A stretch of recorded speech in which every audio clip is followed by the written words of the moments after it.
Bonjour à vous tous. Alors, je voudrais aborder avec vous les relations toxiques.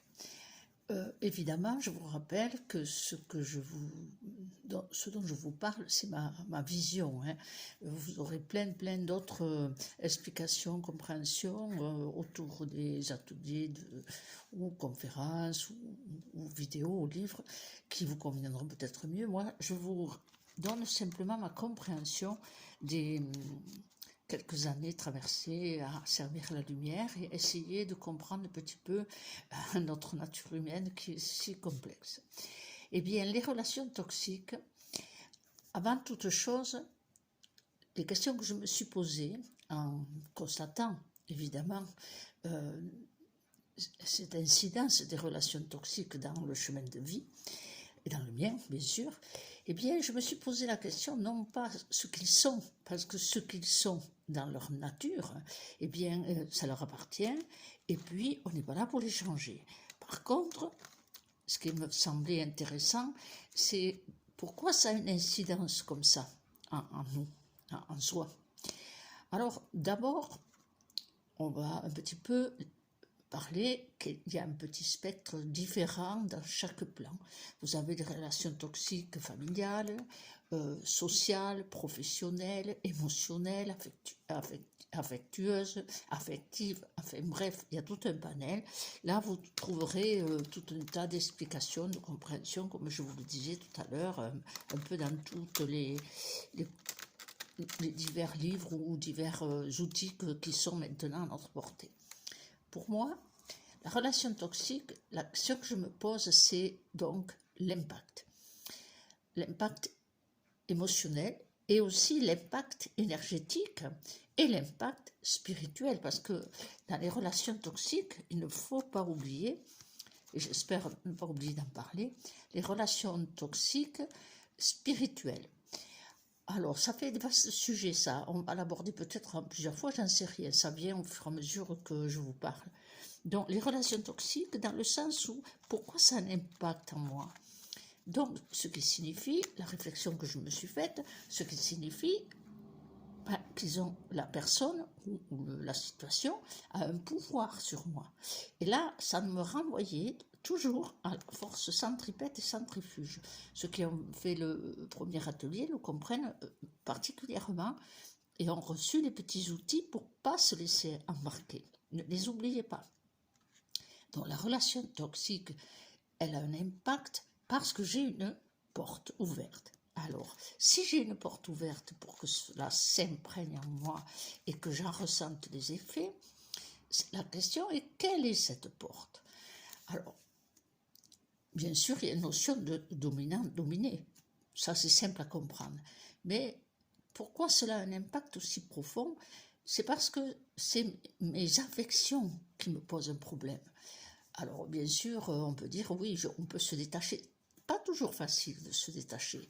Alors, quand c'est des relations toxiques familiales, il faut remonter un tout petit peu le temps, et Dieu sait que vous avez fait du travail sur vos racines, ne jamais oublier les racines, hein, sur vos racines, sur la composition et les schémas familiaux que vous avez traversés. Donc, si la relation toxique est familiale, c'est qu'on est dans une attente, dans une espérance et aussi dans une illusion. Alors, relation toxique familiale, tout part avant même, remonter loin, avant même la naissance. Mais commençons par le présent. Le présent, c'est la relation, elle est toxique aujourd'hui, alors que vous avez fait un chemin, que vous avez évolué. Eh bien, c'est parce que le lien psychique, j'entends le lien psychique, c'est-à-dire la dominance de l'énergie de l'autre, a débordé du lien physique, énergétique, et il est dans le lien psychique. Là, par rapport à cette problématique, c'est tout simple, c'est que, aussi bizarre que ça paraisse, l'énergie qu'on émet devant la personne ou les personnes toxiques, elle chute. Elle chute et tout d'un coup, l'autre, il est dans son pouvoir. Alors, pourquoi il a un pouvoir? Peut-être parce que c'est tout simplement caractériel. Hein, vous avez des personnes, elles vous aiment quand même, C'est ça qui est terrible. Elles vous aiment à leurs conditions, à leur manière d'aimer. Donc, si on les interrogeait, prenons la relation mère-fille ou mère-fils, la relation elle est toxique parce qu'il y a aussi l'exigence de l'autre. Alors, on le retrouve dans frères et sœurs, hein, l'aîné qui, lui, est en dominance, ou le petit cadet qui a tout eu, et bien, qui est en dominance. Il a une caution familiale. Cette caution, elle est vraiment virtuelle, mais elle existe dans le mental de la personne. Elle s'arroge un droit. Et quelque part, eh bien, on est en fidélité familiale, on le lui accorde instinctivement. Derrière tout ça, il y a la place énergétique que donnaient les parents. Beaucoup de parents disent, mais moi je les aime tous mes enfants. Et ils n'ont pas peut-être la compréhension ou la perception, oui qu'ils ont une préférence. Certains c'est l'aîné, d'autres c'est le cadet. Plus mauvaise place, c'est souvent la deuxième. C'est comme ça. Et donc, il faut aller plonger un tout petit peu, puisque vous l'avez travaillé, ce travail sur la situation des impacts familiaux, eh bien, aller chercher, non pas quelle place on vous a donné, ça vous le savez, non pas quel est disons, le message subliminal, mais bien à l'intérieur de vous, mais qu'est-ce que moi, j'ai laissé ouvert, qu'est-ce que qui est en moi, dans mon être, quelle est la partie de moi qui fait que je donne le droit aussi. Il y a plusieurs raisons.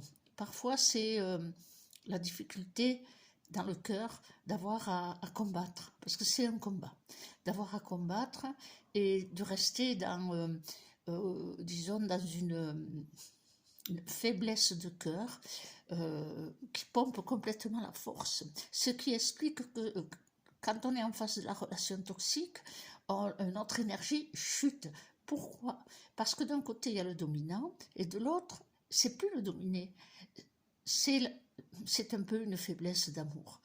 C'est triste de dire ça, mais c'est un peu une faiblesse d'amour. C'est espérer que l'autre, un jour, se rende compte qu'on n'est pas... on n'est pas l'objet de leurs problèmes, on n'est pas l'objet de leur jalousie, de leur méchanceté parfois, hein, soyons honnêtes. Eh bien, tout simplement, qu'est-ce qu'on attend?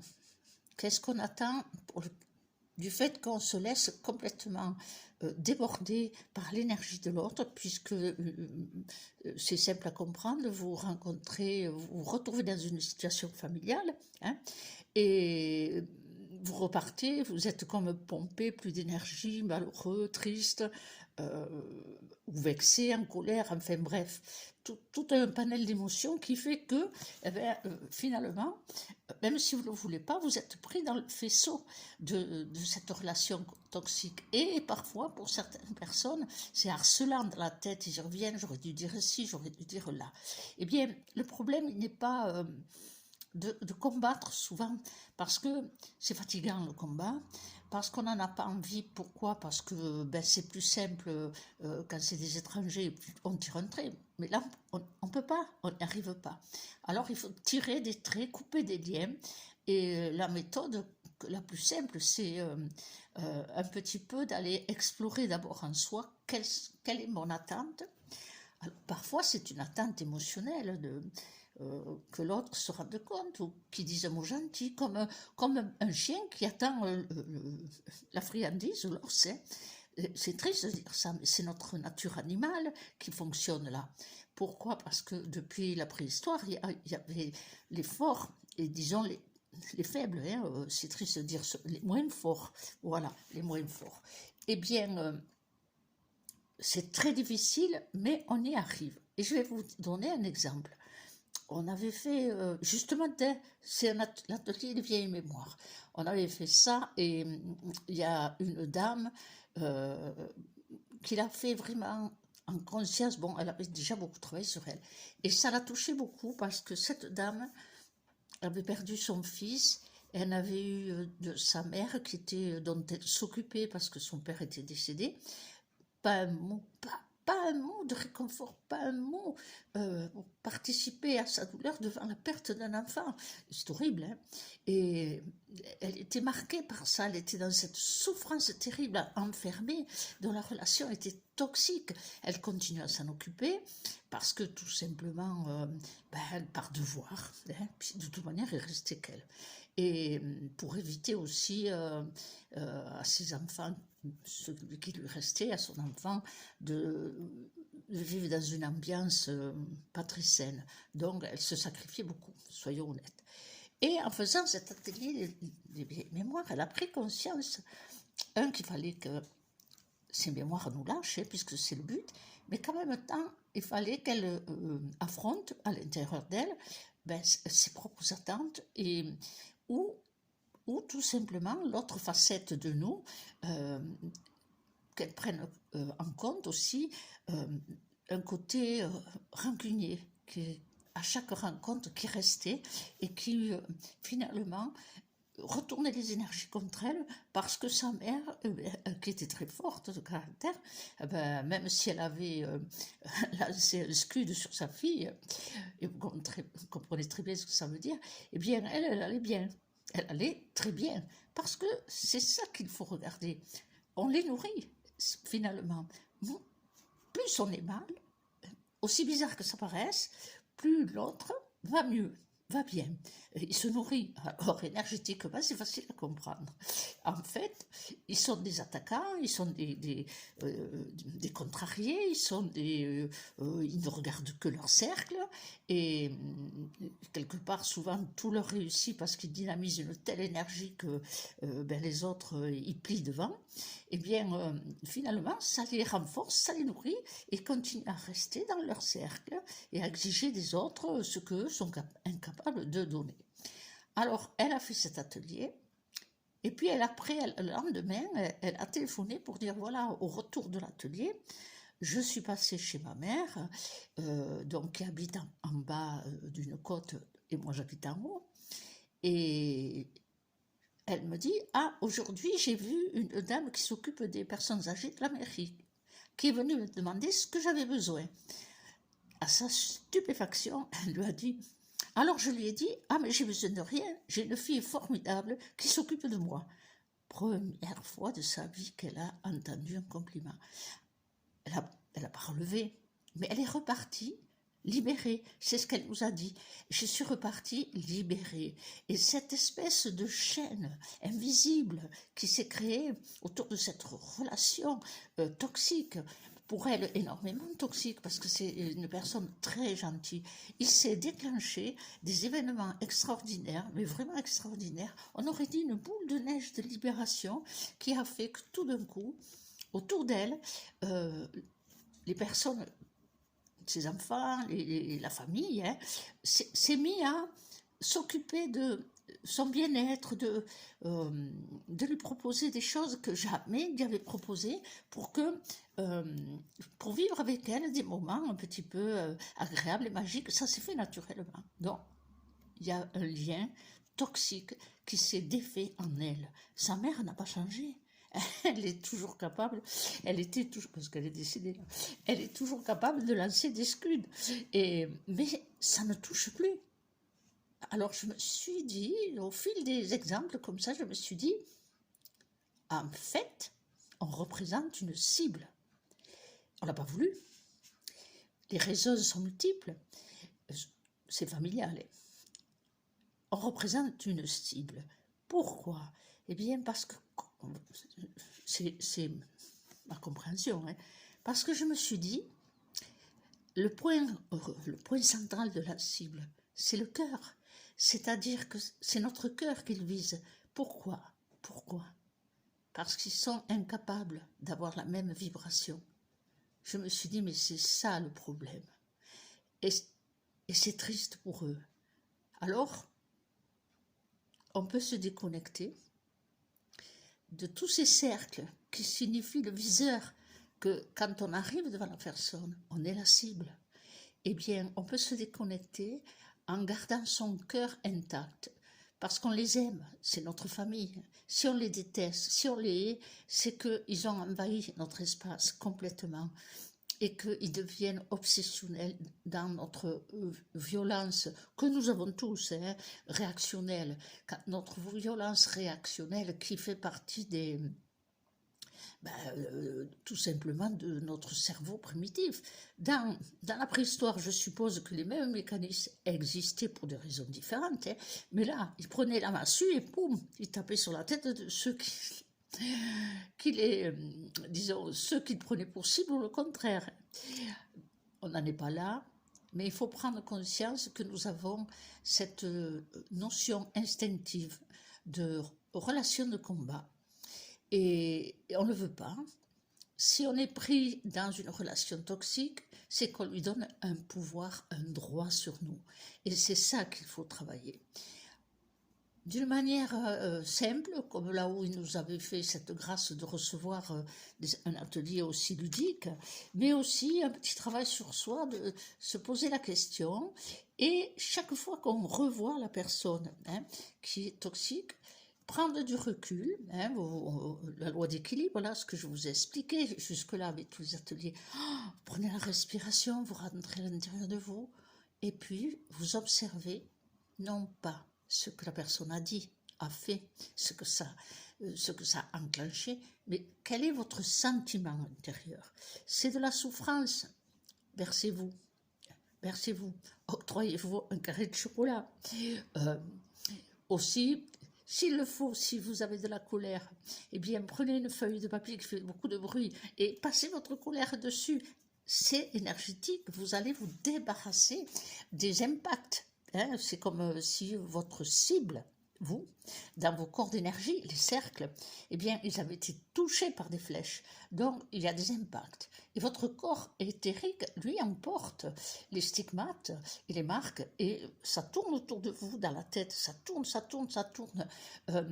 C'est pour ça qu'on n'arrive pas à décrocher le mental des fois, quand elle m'a fait ci, elle m'a fait ça, elle m'a dit ci, elle m'a dit ça, la colère monte, la souffrance monte, la douleur monte, il y a plein d'émotions comme ça. Eh bien, regardez-les. Pour les chasser, vous avez cette petite technique du papier qui fait du bruit, où vous y mettez la colère dessus. Le papier, il accepte. C'est une manière de dépolariser de soi tous ces influx négatifs. Ensuite, eh bien, pour pouvoir dépasser, parce que lorsque c'est une personne qu'on aime, malgré tout, lorsque c'est une personne dont le lien familial est indestructible quelque part, on l'a toujours, frère, père, mère, sœur, peu importe, il existe, on peut s'en éloigner, c'est comme les cordes d'un violon, eh bien vous bougez les clés, vous pouvez tirer sur la corde, le son il n'est pas terrible, mais la corde est toujours là. On ne la casse pas. Dès l'instant où on est dans un chemin d'éveil, on ne la brise pas, on ne la casse pas. On s'en détache de la vibration. Et le meilleur moyen de se détacher d'une vibration, bien, c'est de trouver les clés. C'est pour ça que je vous donne l'image du violon avec des clés. Eh bien, petit à petit, vous allez voir que les impacts sont de moins en moins forts, sont de moins en moins impactants, on va dire. La souffrance diminue, il y a une espèce de recul et de presque rien à faire. Rien à faire dans le sens, je ne bataille pas, je ne les changerai pas. Je ne bataille pas, ils ne changeront pas. Actuellement, il y a des drôles d'influx. Peut-être pour me pousser, je m'interroge sur cette lune dans un effet un petit peu sous-jacent, secondaire, mais pour moi, que je trouve très important. Je m'interroge sur cette lune qui fait qu'il y a une résurgence de cette notion de dominant-dominé, subtile, parce que souvent, ils n'ont pas l'intention de dominer, mais ils le font. Et quand vous leur dites... Mais non, je te disais ça pour te rendre service, ou mais non, je parlais en général, etc., etc. Vous avez toujours une bonne raison, si ce n'est certains qui disent « Oh, c'est bon, t'as mauvais caractère, tu prends les choses mal. » Oui, bien sûr, c'est toujours la faute aux autres. Mais c'est ce qu'ils sont. S'ils ont cette incapacité de sentir l'amour qui vibre, de sentir votre cœur dans sa nature expressive, dans votre souffrance, dans vos chagrins, dans vos peines, et d'y apporter un petit mot gentil, une petite phrase consolatrice, eh bien, c'est que leur cœur, il est verrouillé dans leur ego. C'est comme ça. Et à quoi ça sert? On ne les changera pas. Ils ont toujours raison. On ne bataille plus. On espère quoi alors? Ah, si on ne bataille plus, on espère quoi? Eh bien, on espère que leur âme entende. On espère que leur âme entende. Ça, c'est une clé aussi supérieure. C'est-à-dire qu'en fait, si je ne peux plus apprécier la personne dans ce qu'elle est, dans ses comportements, dans la vie réelle, eh bien, je garde mon amour intact parce que c'est ma mère, c'est mon père, c'est mon frère, c'est ma soeur, ma tante, vous y mettez la personne que vous voulez, eh bien, je garde cet amour intact que j'ai envers la personne, malgré tout, parce que je n'ai pas laissé la colère, la souffrance m'envahir, et la rancune aussi. Eh bien, je le garde intact pour son âme. Parce que l'âme, elle est dans un autre module. Et je peux vous dire, parce que je l'ai vu une fois dans mes plus de 40 ans de vie, j'ai vu, je ne sais pas si vous me croirez, mais je l'ai senti. Je ne veux pas dire, j'ai senti une âme qui quittait cet être. C'est subtil ce que je vous dis, alors je ne vais pas aller plus loin, mais ça a été une grande tristesse. Et en même temps, je me suis dit, dans l'excessivité, on peut aller très loin énergétiquement. Et on n'en a pas conscience. On a perdu beaucoup de connaissances. Alors aujourd'hui, occupez-vous de vous. J'ai une relation toxique familiale. Je mets que ce sujet-là aujourd'hui. J'ai une relation toxique familiale. Je sais que je vais rencontrer la personne qui est dans cette toxicité. Et déjà, avant même de la rencontrer, ça me perturbe. Alors, commencez comme les enfants. Vous allez commencer par les enfants. Je vais me protéger, bien sûr. Mais vous ne vous protégerez pas de vous-même. Alors, cherchez un petit outil qui va vous ramener à votre centre.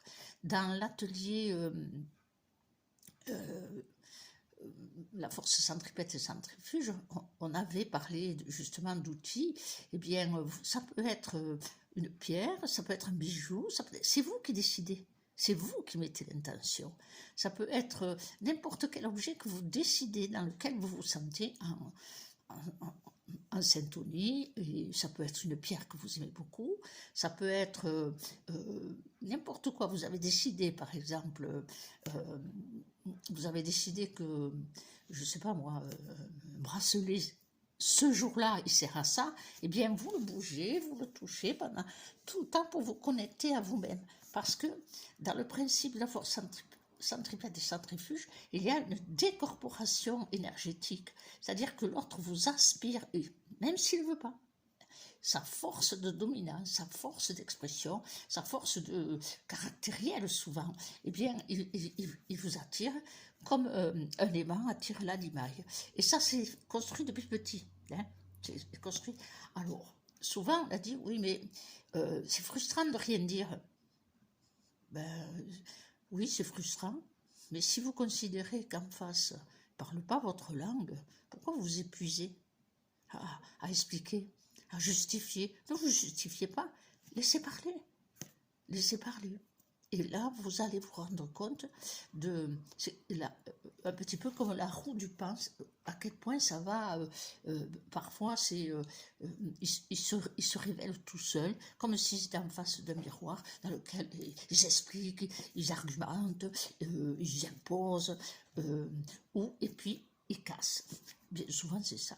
Mais vous regardez comme un spectacle parce que vous êtes fixé dans votre point central, centrage, ancrage, et vous avez votre petit objet que vous avez décidé, votre pouvoir de l'intention, que vous avez décidé de vous focaliser dessus pour garder votre centrage, ancrage, et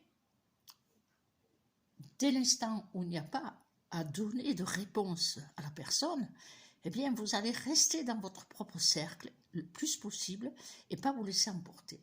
Si c'est une relation familiale où il y a des décisions à prendre, formulez votre décision intérieure, vous, ce que vous voulez, vous, que cela plaise ou pas.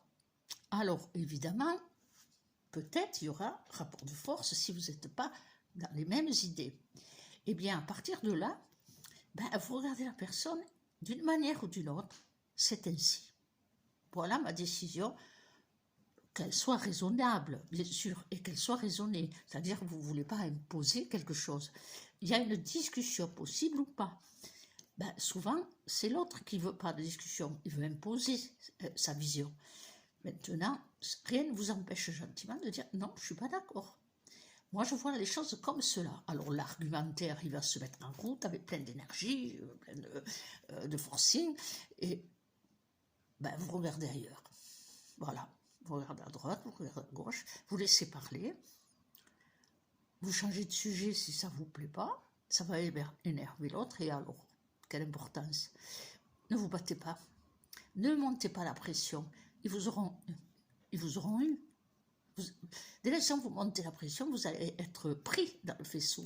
Donc, restez dans votre position, centrage ancrage, dans votre décision, si elle vous paraît juste et, comme on dit, justifiée, eh bien, tout simplement, vous allez devenir là comme un menhir, comme fixé, solidifié dans le sol, comme un énorme rocher. Imaginez-vous-le, si vous le voulez.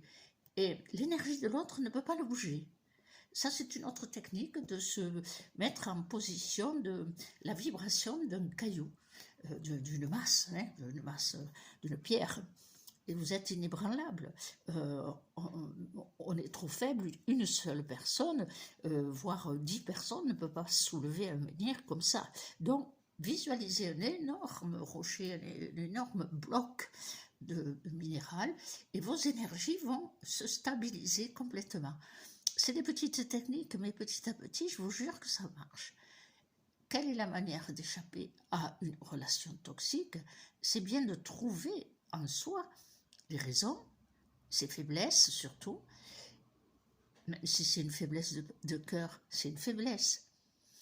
Et de travailler avec des petits outils, comme la visualisation, donc le rocher, comme un objet pour garder le centre et le centrage ancrage.